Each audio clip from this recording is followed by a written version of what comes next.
Hello friends, this is Anand Pai from Academy in Pursuit of Engineering Excellence. Today we will continue with our fluid mechanics course, in that chapter 2 fluid statics manometers. Now we will have a quick recap of whatever we have done in the last class. First is pressure, which is a scalar quantity unlike stress, that is a tensor.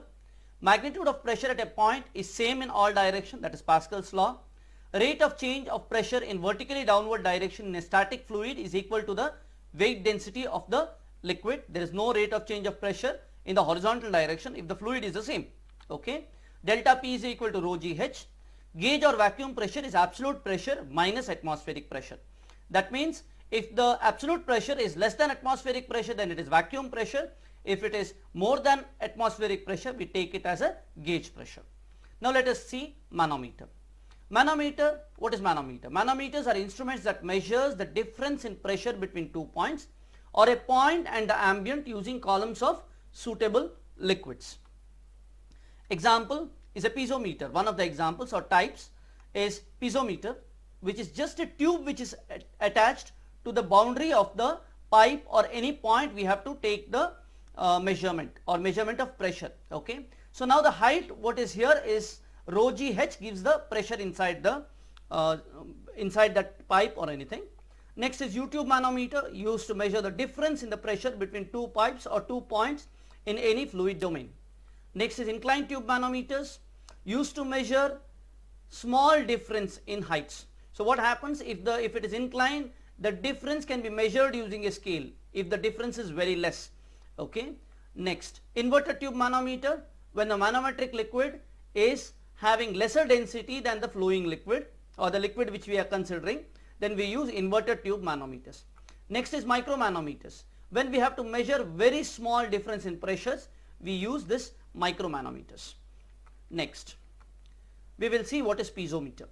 Piezometer, simple, you connect it to a particular pipe or anything, and the height to which it comes up, the liquid comes up, that is the pressure, that is Pi minus P atmosphere, atmospheric pressure is here. Okay. Pi minus P atmosphere is rho GH, that means gauge pressure is rho GH. Now see the word static pressure. This is different from dynamic pressure, which we are going to see in fluid dynamics. Okay. So this is static pressure, which we have kept the tube attached to the boundary or the wall of the pipe. Okay. Dynamic pressure is going to be a bit different. Okay. Next we will go with U-tube manometers. See, U-tube manometers are something which comes a lot of times in exams. It is very easy, so students attempt, but what happens, sometimes they rush into the solutions, and because they rush into the solution, they miss out on the marks, or if it is a competitive exam that has negative marks, they lose marks. So very important that we go very slowly. Okay. So let us see what is the basic thing which is important here. So we will start from this point. From this point, when we go down, this point as P1 is the pressure. As we go down, we know the pressure increases. How much does it increase? It goes as rho GH. So from here P1 till I reach here, I will increase the pressure by rho 1 GH1. Rho 1 is the density of this particular liquid. G is the acceleration due to gravity. H1 is the height here.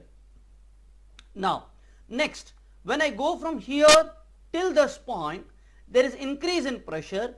The equivalent amount of pressure is reduced when I go here, because rho GH, here rho and G is the same, H is also the same. Okay, because the density is that of the manometric liquid.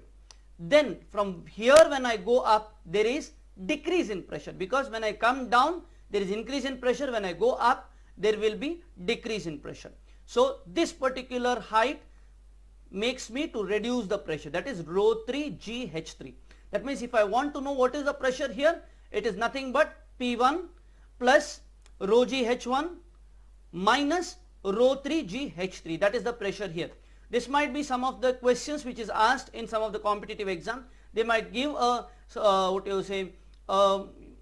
series of tubes, and they might ask you what is the pressure at a particular point. So you have to understand, you have to go simple. Whenever you go down, you increase the pressure. Whenever you go up, you reduce the pressure. This is the thing you have to keep in mind. Next, when we go up till here, what happens? Still pressure reduces. What is the reduction in pressure? Rho 3 G H2, rho 2 G H2, that is the decrease in the pressure, and that is equal to the pressure P2.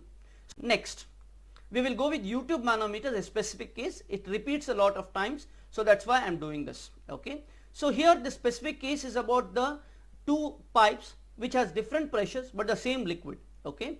Now, and also they are at the same height. Okay. So let us see the difference between P1 and P2. So P1 is here. When we go down till here, the increase in the pressure till here is equal to the decrease in the pressure here. So I am going to neglect this height. This height is not important. Okay. This height is also not important because the decrease in the pressure here is, increase in the pressure here is equal to the decrease in the pressure here. So this is also not important. Next, what is important is only this height. This height H is what is important. Okay. So that is rho L. So when I am going from here to here, rho L is the liquid here. Okay. Into G into H, the height. I am going to increase the pressure from when I come from here till here. Then the pressure decrease happens when I go from this point to this point. So it is minus rho m G into H. So from here to here there is increase in pressure rho m G into H, and that is equal to P2. Now here keep in mind, this I have used to measure the difference between pressure P1 and P2. In case in exam they ask you what is the pressure over here, then you have to add P1 and rho G, this height, plus rho G into this H. So all those things combined together to find the pressure here. Okay.